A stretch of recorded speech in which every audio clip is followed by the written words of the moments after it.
রাত মানুষকে দুটো জিনিস উপহার দেয়, সুন্দর একটি ঘুম, নয়তো অতীতের স্মৃতি। প্রিয় মানুষ যখন দূরে সরে যায় তখন তার কথার ধরনটাই সবচেয়ে বেশি আঘাত দেয়। অন্যায়ের স্রোতে ভেসে গেলে সবাই তোমাকে বাহবা দেবে, কিন্তু স্রোতের বিপরীতে দাঁড়ালে সবাই পাথর ছুঁড়বে। যারা কথার খোঁচায় সুখ খুঁজে বেড়ায় তাদের আত্মা সবসময় দগ্ধ আগুনে পুড়ে যায়। সময়ের পাল্লায় অন্যায় সবসময় হালকা হয়ে পড়ে, আর সত্য ভারী হয়ে ওঠে।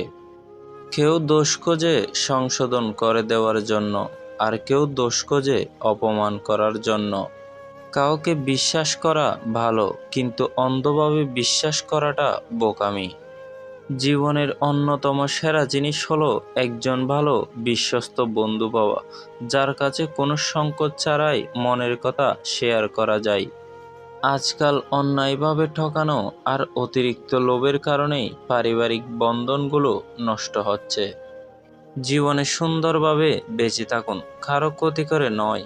মানবিকতা নিজের ভিতরে রাখুন, সৎ পথে চলুন। নিজেকে অন্যের কাছে ঠিক ততটাই প্রকাশ করো যতটা প্রকাশ করলে তোমাকে অবহেলিত হতে হবে না। যার টাকা আছে তার সময় নেই, যার সময় আছে তার টাকা নেই। দিন শেষে কেউই জীবনটাকে উপভোগ করতে পারে না।